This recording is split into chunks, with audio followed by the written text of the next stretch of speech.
Whether the team is giving us the highest of highs, the bluest of blues. We cover it all here. Command Nightly News. I, of course, am your host, Louie T. Thank you for joining me. Let's get to tonight's lead story. So, Chase Young watch continues. He's been activated to the 53-man roster that was done Monday. Now the question is, does he play Sunday? Does he make his debut in 2022, Sunday in Week 12 versus the Atlanta Falcons? Or does it take place next week, Week 13, on the road against the New York Giants? We can't know for sure, but I feel really confident in making this statement. Chase Young looks like he's ready to make his return this Sunday. Saw some clips of him at practice, and that's the first time I've seen him go full tilt on that knee, turn, redirect. He spoke to the media, very short and succinct. He sounds like a guy that's tired of answering questions about getting back on the field, and he's really ready to just get back on the field. I don't know if you had a chance to listen to the locker room scrum that they had with him, and it was roughly about 3 minutes long, 2 minutes and about 45 seconds, give or take 10 seconds or so. And he really, was straight to the point. Not his normal jovial self. I think he's worn down by this entire ordeal in terms of having to answer questions about, getting injured, the mental side of it. Is he ready to come back? When will he be back? He's sick and tired of having it. And look, that's a part of the deal. He knows that. He understands that. He knows it comes with the territory, but he's just tired. At this point, he's ready to get back on the field and let his play do the talking instead of him having to talk because he can't play. And again, remember, this is the first time this has ever happened to him in his life. This is a guy that has never really had a major injury like this, never had to miss this amount of time. And he's actually handled all of this really well. He's been really positive and upbeat. He said all the right things. A lot of times when guys get injured like this, you hear the word tough. It was a mental challenge. It was a grind. You didn't hear any of that from Chase. He's like, look, this is God's plan. It is what it is. I couldn't do anything about it. All I could do was stay positive and work my way back. Feel really good about, what we've done. They did a great job on my knee. And, all I'm going to do is continue to work and get better and get to the point where I'm ready to get back on the field and help my brothers win games. And that's been his attitude and mindset the entire time. And so he's really handled this all well. But now you can see the mental fatigue is starting to show. And he's just ready to get on the field. And I think it's going to happen this week. He said something interesting that I didn't know that was the case, and I don't even know if it is the case. But he was asked, who's in control of when you finally hit the field? Is it the doctors? Is it the coaching staff? Is it you? And he's like, no, it's me. And so I was somewhat shocked by that. One, I didn't think he would answer that question. Two, if he did answer it, I didn't think it would be him. Now, once the doctors cleared him, and apparently that has been done already, now it's about him and the confidence that he has in his knee. And no one can tell you when you're supposed to be ready to hit the field. No one can actually tell you that, but you know your body, you know how you feel. And if it doesn't feel right, you don't want to be out there, right? Because this is a sport where other guys don't care that you've spent over a calendar year out of football and haven't played a game. They don't give a shit about that. Their job is to kick your ass and try to win a football game. So the least of their concerns is, oh man, we should take it easy on Chase. This is his first game back. They're going to try to kick his ass and make sure that he doesn't have an impact. So those guys are going to be going full speed. And that's the only thing we haven't really seen with Chase is it's one thing to be hitting a bag that doesn't hit back, running around in a circle, planting and driving off of that thing. All of that looks good when you're doing it against air. What happens when there's a 315-pound offensive lineman in front of him that he's got to hold at the point of attack? What happens when somebody tries to cut him at the knee? What happens when there's bodies around his knee? Does he get skittish? Is he thinking about it? Of course he's going to be thinking about it. He's human. That's why he's going to have to play. And he's going to have to realize, and he's going to get rolled up on once, or, there's going to be a pile of guys by his knee, and he's going to have to be able to get up after that and realize, bro, you're okay. It's just football. So it's going to take some time. All right. It's going to take some time. I imagine that his 12 to 16 snaps, most of them are going to be in pass rush situations. 3rd and 7, 3rd and 9, 3rd and 11, when the other team is in an obvious passing situation. Especially this week against the Falcons, where you're going to get a lot of read option, you're going to get a lot of the run game. I don't think they necessarily want to put him out there in a 2nd and 5 where Marcus Mariota might, be reading Chase Young, and Young's first game back, you've got him reading Marcus Mariota to see if I should crash down and attack the running back, or should I stay at home and force Mariota to give it to the running back. And you don't really want him coming back, and that's the first thing he's going to have to deal with. You would like him to come back and face a more traditional offense. So it's going to be tough to put him out there on 1st and 2nd downs against this Falcons offense that is so run dominant and heavy. So my assumption is it'll be obvious passing situations only. But again, that's assuming that he plays this week. We can't be 100% certain of that, although I feel like he's going to give it a go this weekend. So we'll see. We'll continue to keep our eyes on Chase Young as we continue Chase Young watch. But I think we're getting close to him returning to the football field. What better week to do it than week 12 at home, all black unis. I've always envisioned when he returned, it would be at home, which is why I had circled week 9 against the Vikings initially. Obviously, that didn't happen.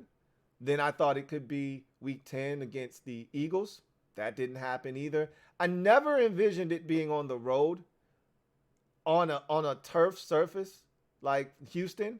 I always envisioned it being somewhere with a natural grass surface where he would first return. Not that that makes a huge difference, to be honest with you, but that's just the way my mind works. So I always envisioned it being home. We're going to be home this week. If he doesn't play this week, I'll just say this. If he doesn't play this week, why not just wait until after the bye at that point? Like, what's the rush? If he doesn't play in week number 12 against the Falcons, you might as well just wait until a post-bye. Just give him 3 more weeks, and then he'll definitely be ready for the stretch run down, the final 4 games of the season. So that's my mindset is if he's ready to go this week, turn him loose. If he's not, hey, Chase, why don't we just wait till after the bye?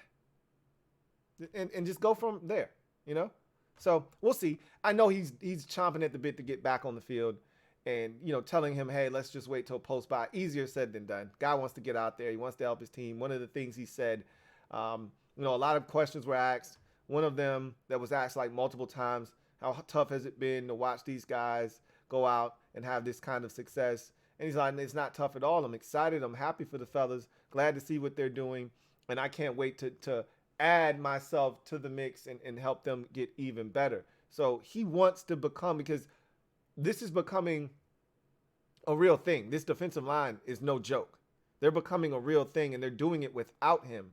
Imagine what they could be if he comes back. And as he said, he was asked, what can we expect from you when you return? And he said, Chase Young.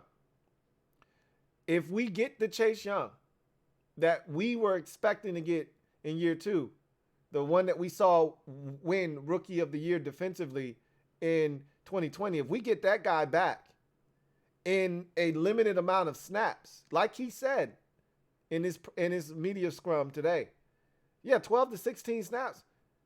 One of those 12 to 16 snaps could be the one play that changes the entire game. He's not wrong. So all we're looking for him to do is make the most of those opportunities. Maybe that gets started this week. We will see. But today was a positive sign. Rivera said he looked good at practice. I know we've all seen the clip of him hitting the bags. He looked good there. That's the most explosive I've seen him look since this process has started. Again, that's not a 315-pound guy in front of him, that he's trying to disregard. That's not a tight end that's trying to cut him, So it's going to be different once he gets on the field. But it's a good look for Chase in terms of possibly getting back on the field on Sunday. As we transition to in other news, man, obviously with this condensed week, with all the festivities, the guys will be off, the coaching staff will be off. Thanksgiving takes place tomorrow. Everybody spoke today with the exception of Scott Turner. We heard from Ron, we heard from Jack, we heard from Taylor Heineke. Carson Wentz was back on the practice field this week, and so we heard from him as well. And so you generally don't get this many guys. I mean, we haven't had this many guys step to the podium on one day since training camp. Like that, this feels like a training camp practice. So we'll get to what was said. We'll comb over that quickly. But first, we're going to take a look at the injury situation for both teams heading into week number 12. And so let's jump into it. I had to grab the injuries off of Twitter because of the nature of this week and, things going on. Everything's coming out so late. And I just don't have time to wait. You know what I mean? Normally, I've got time to wait until they put out the official injury reports. I don't have time. So got this off of Ben Standing's Twitter.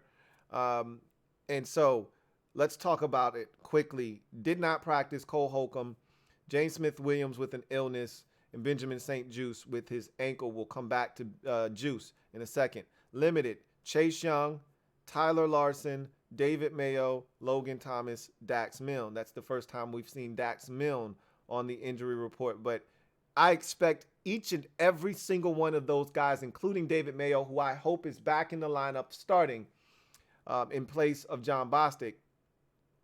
I expect every single one of those guys in uniform on Sunday. Every single one of those limited guys. I expect them to play on Sunday.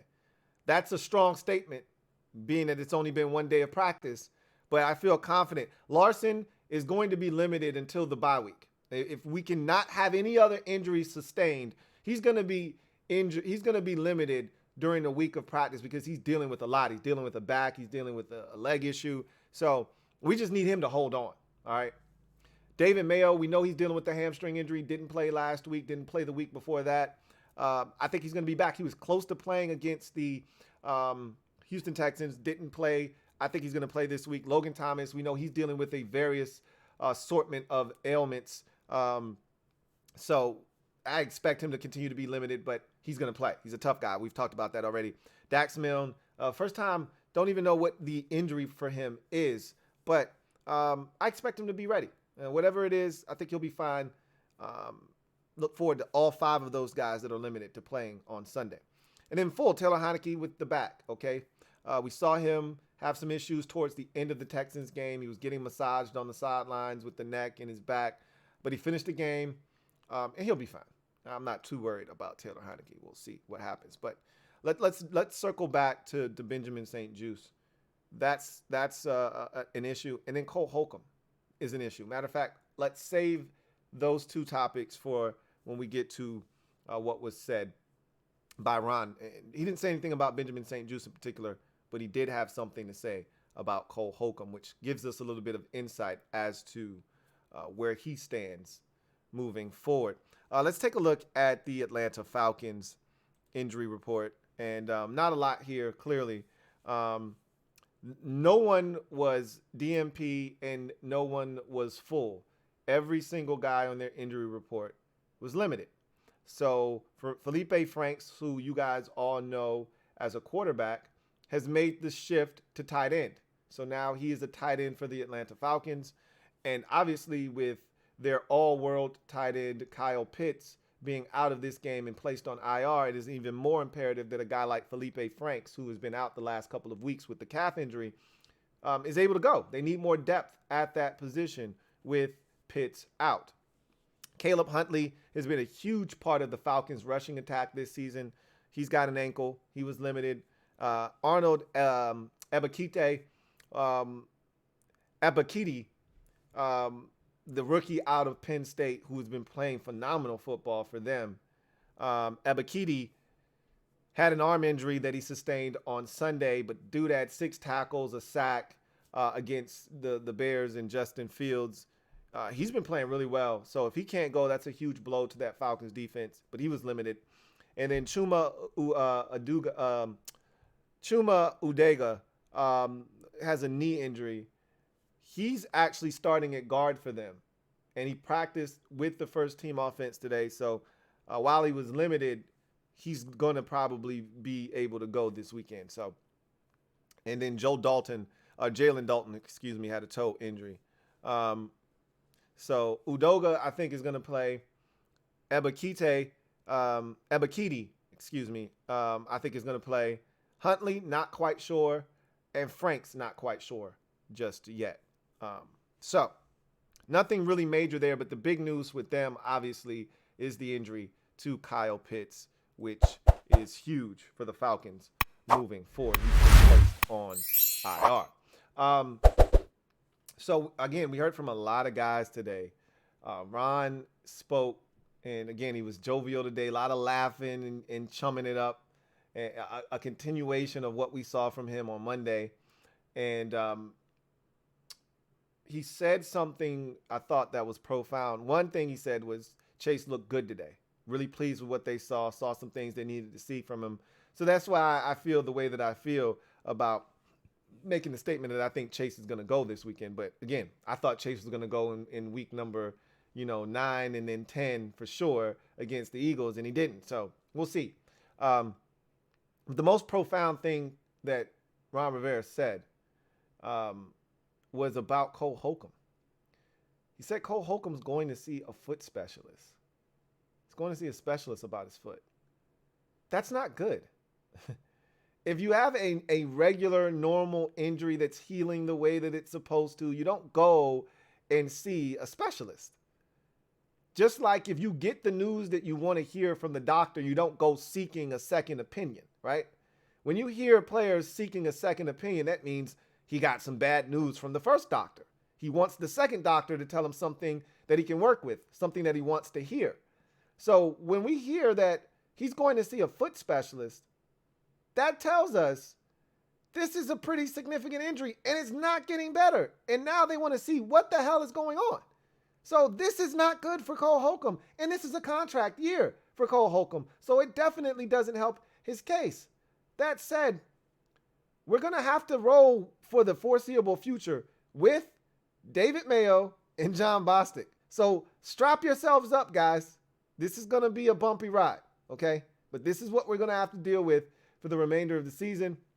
They can try as hard as they might to offset it by putting, the Buffalo nickels on the field and just having Jamin Davis out there, and you got Cam Curl coming down and, other guys, and that's fine, but there's no substituting for having that other linebacker out there.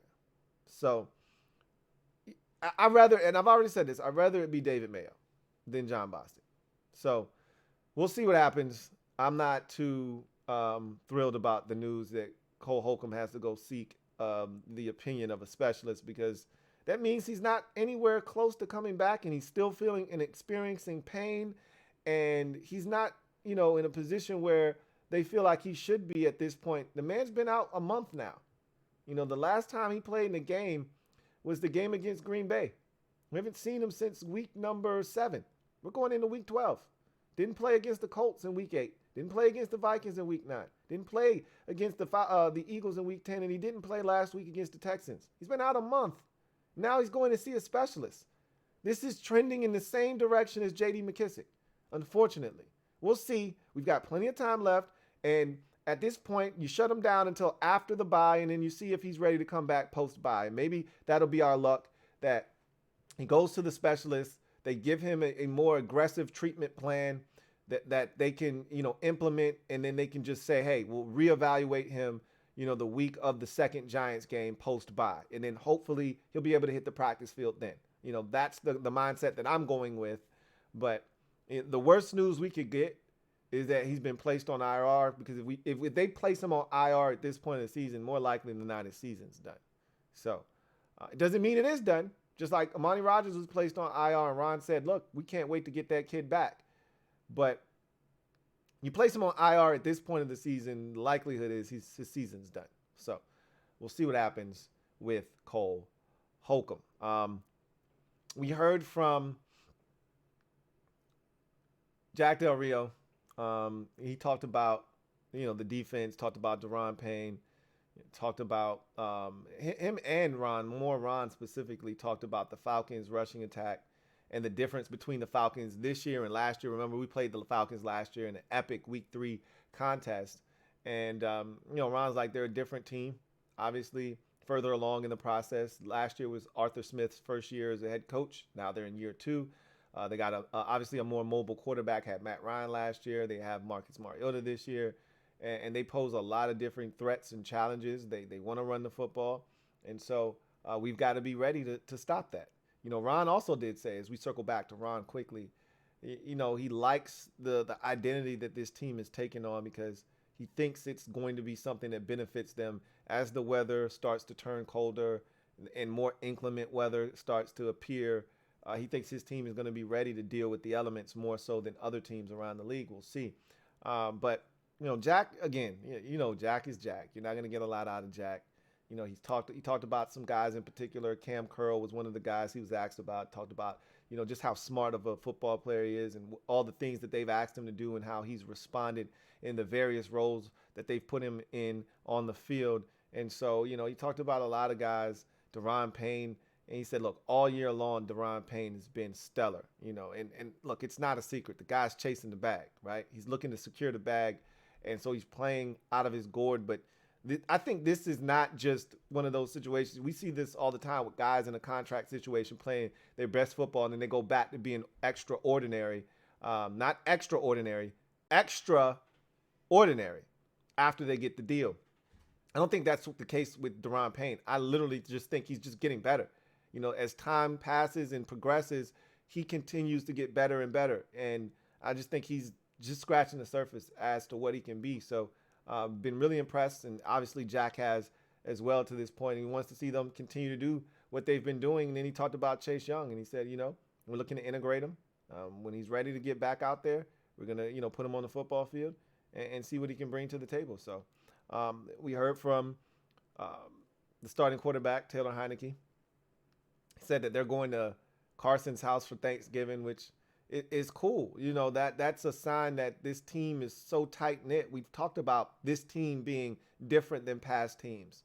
The guy that was the starting quarterback gets injured and then doesn't get his job back immediately is hosting the guy that took his job and other players on the team at his house for Thanksgiving. It just shows you the tight-knit nature of this football team and why it just feels different this year.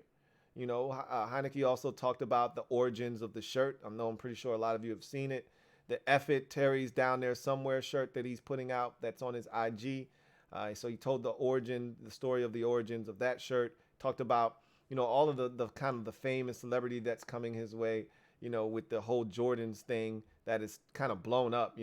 Now they're writing articles about it on NFL.com and things of that nature. So it's really taken on a life of its own. And he's like, yeah, I'm not shying away from it. He said it has its perks. So he's probably getting some stuff for free, and look, a guy like Taylor Heineke definitely could use some free merch or some discounts on some things at a bare minimum. So he's like, yeah, it's got its perks. So I imagine that it's starting to really benefit him in ways that you would like to see your celebrity and stardom benefit you. I can never really understand fully why people give free things to celebrities. It's one thing if you got some merch or something, then that's free advertisement. If that guy's, or female is out there in the public eye and they're wearing your stuff, that's free advertisement. Yeah, that's great. But I could never understand why, if you're at McDonald's, why you would give Beyonce a free Big Mac. Like, that doesn't make any sense to me. I don't really know what the psychological thing is there, but people do that. Like, celebrities get everything for free, a lot of things for free, which again, that doesn't make any sense to me. But anyway, I digress. I'm happy for him. I'm happy that this is happening. And he's like, the good thing is it doesn't take away from football. Everything that is, it's all intertwined in football. Like, in order for me to get the Jordans, we got to win. And he's like, the fact that, it sucks because I didn't really love the Texans colorway. If they win against the Falcons, this is the running backs week. So if they win, he's going to buy Jordans for all of the running backs. This is the best colorway. It's going to be red and black. Does it get any better than that? If you talk about birds, I mean, there's so many options to choose from, but the Bread 11s, I mean, that's as classic as it gets. So if they win, they're going to get the best pair of birds. Like, I hope he doesn't cop out and try to buy some ones, right? Like, ones are cool, and those are the OGs. The red and black and white ones are, the OGs, right? But, dude, the bread 11s, any bread combination, doesn't really matter what number, but the bread 11s, that's a statement. And that's like the cheat code. And if I'm the running backs room, I'm like, yeah, let me get those. But we'll see what they decide to do. I like that he said, I never pick out a, shoe beforehand. It's always afterwards, because that's bad juju if I start looking at shoes before we even play the game, which I feel the same exact way. So anyway, I digress. Heineke is, I think, the perfect guy for this team right now where they are. Perfect temperament, hard to not like this dude. And really think that this team is in a good spot. Mentally, physically, we could be a little bit better physically, but I got no complaints, man. There are some other teams around the league that are going through it with injuries. We're not one of them. So I'm not going to let me go ahead and get a little bit of that. I'm not even going to go there, but we're here for Carson Wentz. And like he's done since day one when he got here, he handled every question that was lobbed at him like a true professional.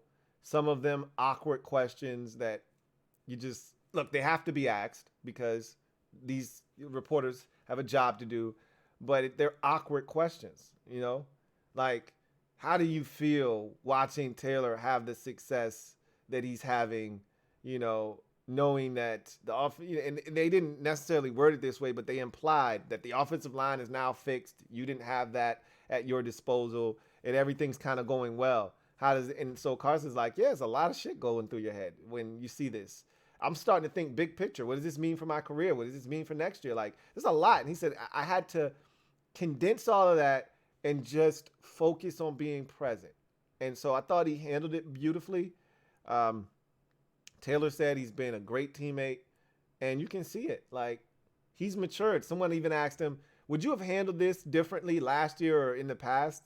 And Carson's like, I don't know, man. Like what kind of a question is that? But I mean, it's a valid question. It's a valid question, but it's an awkward question. Like, I don't know, I don't know how I would have handled this last year. I don't know how I would have handled this 3 years ago in Philadelphia. I might have lost my shit. I don't know, but it doesn't matter. I'm just going to continue to be the best teammate I can, support Taylor in any way possible. And Ron also said something while we're on the subject matter, that while Carson is back at practice and they're working him back in, he's still not going to be the backup quarterback this week against Atlanta. That distinction still will be Sam Howell's. So they're not ready for Carson to be back, as the backup quarterback yet. Maybe that comes next week on the road at New York, or maybe post-bye at home versus the Giants. We'll see. But as of right now, he's still not the backup quarterback for this team. That distinction, as I just mentioned, is Sam Howell's. So interesting stuff. Thought he handled it well, and I think he's still in good spirits, as good as he can be with the situation being what it is. He's like, look, I'm a competitor. I'd be lying to you if I said I didn't want to play. You come up, you show. You say you come to work, you show up, and you want to play. You don't want to be a backup, but it is what it is. I'm going to support him in any way I can, just like he did with me when the season started. So now that we've gotten all of that out of the way, let's go ahead and jump into this ticket giveaway that we have. Want to thank each and every single one of you for the support that you had with the different comments. A lot of you were interested in these tickets. I think these are the most hashtags that we've gotten. And so you can see the momentum building. Ron said at his presser today, he's actually anxious to see what the crowd turnout is for the game. I would like to warn Ron, don't get your, hopes up. I don't want to see your feelings get crushed, okay, when you see a bunch of Atlanta Falcons fans in the crowd, because that's just the state of this franchise right now, okay? Until Daniel Snyder actually sells, I don't think you're going to get a packed house. Now, you continue to win. That Week 18 game against Dallas, that might be the closest thing you're going to see to an environment that's juiced and charged, especially if the Cowboys are playing for something meaningful, because we definitely will. There's no way that we'll already have anything locked up unless we're out of it, in week 18. We'll definitely be playing for something, barring some kind of catastrophe. So I don't think you're going to see what you think you're going to see, but we'll see. We'll see what the fans decide to do. But I know I'm doing my part. And so good luck to all of you who entered into the drawing to win the tickets. Hashtag DBF. Let's go to work. Let's see who will be receiving the tickets. Once again, good luck to all.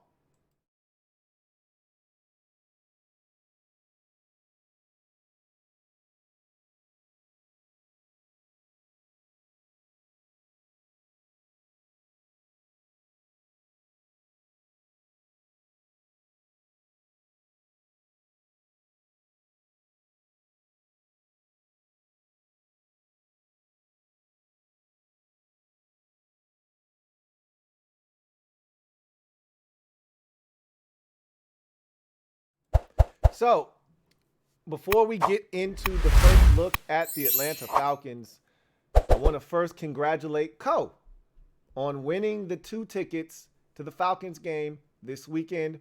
Co, if you're watching, congratulations. Reach out to me on social media, preferably Twitter. If you have a Twitter, if you don't, that's fine. You've got an email, right? Email me, LouieTeeNetwork@gmail.com, and we can get everything sorted out. All right, George, congratulations on being the runner-up.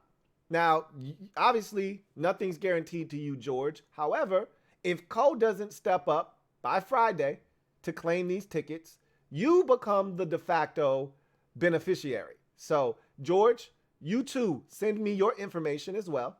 All right, again, via Twitter, if at all possible. If not, that's fine. Email me, okay?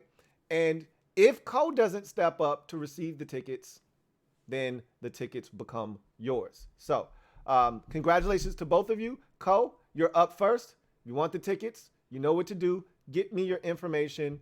Send me a tweet so we can get the dialogue started, or send me an email and we can go from there. Same thing with you, George. If you're out there, send me your information via Twitter. Get the conversation going, and then I'll tell you what I need from you, and then we'll move forward. If you don't have a Twitter, that's fine. Email me, LouieTeeNetwork@gmail.com. So let's take our first look at the Atlanta Falcons. This is a dangerous team, guys. A lot of you are super confident, and to the point where some of you seem a bit overconfident. I need to bring you down a notch or two. This is a dangerous Atlanta Falcons team. Anything less would be uncivilized. They're 5-6. And they've played a lot of close ball games this season. And while they're 5-6, they could easily be, 3-7 or 3-8 rather. But they could also easily be 8-3.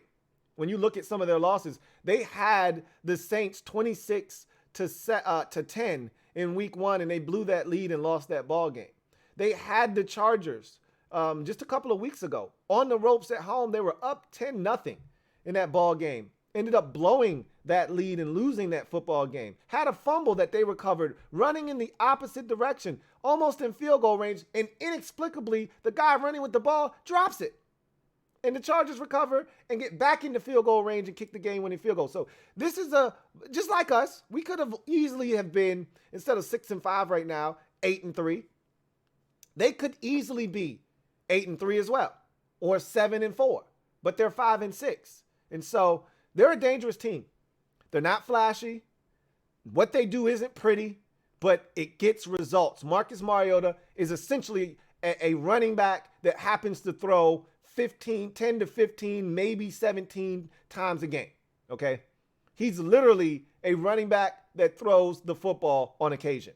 They're using him in the read option game heavy, okay? He's reading out that end like he plays at Cincinnati. Not the Bengals. Talking about the Bearcats. Okay? He's reading that defensive end. And if that guy crashes down, he's pulling it. Especially when they get in the red zone, he becomes a real threat, does Marcus Mariota. So, we're going to have to be disciplined. This is the most disciplined we're going to have to be this weekend. This is the first team that we've encountered this season that literally is going to make a concerted effort to run and stress our defense by reading our defensive ends and forcing us to have to make a decision. We better be prepared, or else it's going to be a long afternoon. All right? They run it a ton. They run it the most of any team in the league. So understand, just like last week, if you can't stop the run, you're in for a dogfight. So we better be ready to stop the run, stop Marcus Mariota. They don't have a lot of passing options to get the football to. They've got the rookie out of USC, Drake London, and they've got L.A.B, Zacchaeus, and that's about it. You know, there may be one or two other guys in there, but there's not a lot. That cupboard isn't necessarily bare, but it ain't full, especially after losing Kyle Pitts. But you know what they do have?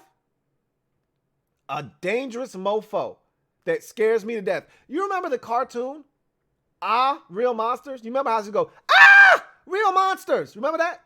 That's how I feel about Cordero Patterson. Cordero Patterson, run! Remember the last time we saw this guy? How he destroyed us?